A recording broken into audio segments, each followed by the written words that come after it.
My parents really wanted to hold on to our Chinese heritage. Even though we were here in America, we were still distinct. Christopher Yuan is the son of Chinese immigrants. Although he was born in the U.S., he never felt like he fit in with his American classmates. Kids, they're always kind of cruel, and they pick on kids for being different. He was small for his age. He played piano and worked hard in school and wasn't good at sports like the other boys. I was shorter, I wore glasses, so I was 4 eyes. I was picked on because I was maybe a little more effeminate, because I was more artistic. When he was 9 years old, Christopher saw pornography at a friend's house. That's when he started thinking, maybe he was different. Those images were, just awoke something in me that I didn't know was there. But I also noticed that I was attracted to the images of both, of both the men and the women. He decided to keep his feelings secret with hopes they would go away, but they didn't. All these feelings were kind of bubbling up in me, and I was kind of keeping them held down, and I felt like I just needed to get it out somehow. When he was about 20 years old, Christopher started going to gay bars. So I was doing that kind of secretly behind my parents' back and my other friends. They didn't know, but I was, being more sexually active then at that point. When he moved away for dental school, he decided to let his secret out and live the homosexual lifestyle full on.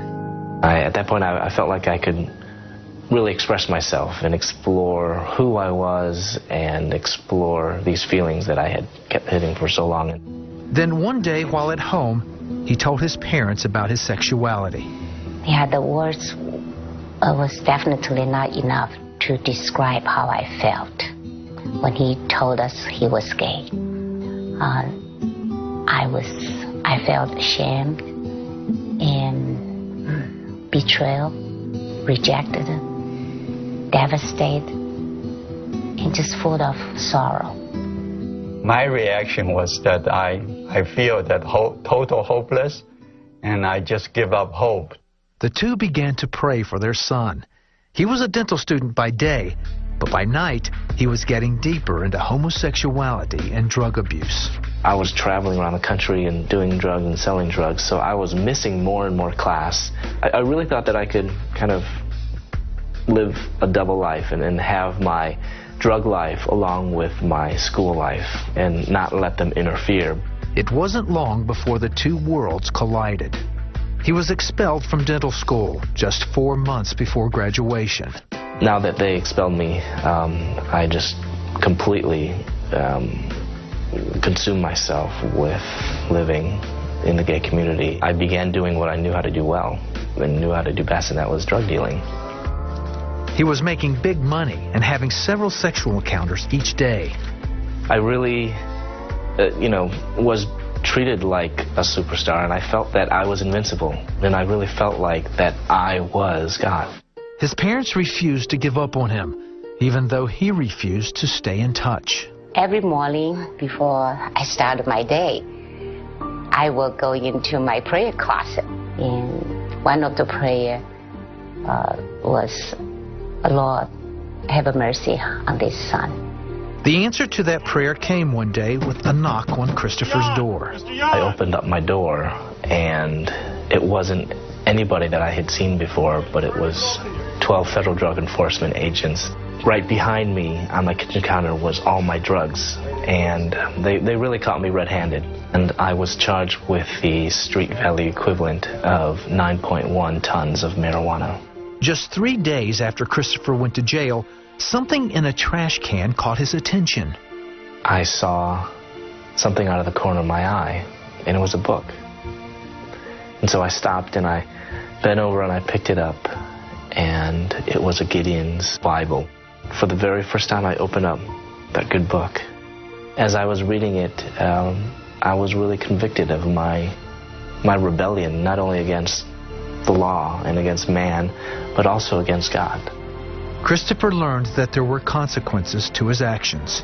So they sent me to the nurse's office, and as I sat in that room and I looked down at this piece of paper, I saw 3 letters and a symbol, and it read HIV positive.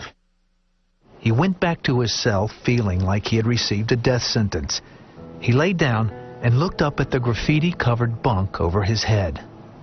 I noticed one thing scribbled there by someone, and it read, "If you're bored, read Jeremiah 29:11, which says, 'For I know the plans that I have for you, declares the Lord.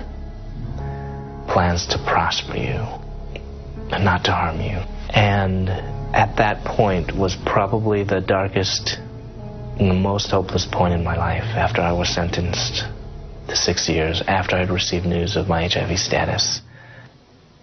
God gave me enough faith that night to just simply get through that one day. Christopher relied on God's help to get by, one day at a time. It was during this probably year-long process that I surrendered my life to Christ, and that I knew that I no longer was going to live according to my ways and according to the ways of the world, but surrendering all my hopes and dreams to Him.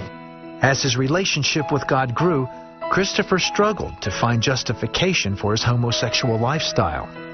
I turned to the Bible alone, and I went through every verse, every chapter, every page of Scripture looking for justification for homosexuality. I never found anything.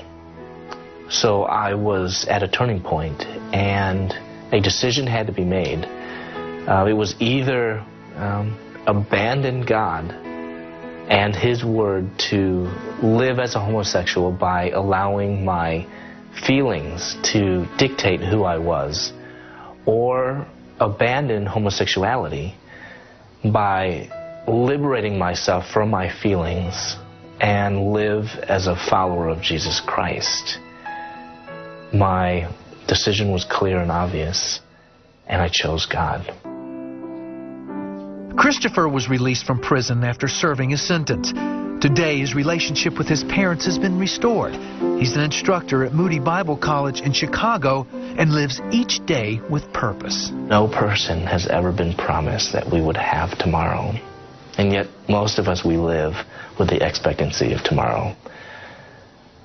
But it took getting HIV for me to realize that I must live with a sense of urgency. And he no longer defines himself by his sexuality. My identity as a child of God must be in Jesus Christ alone.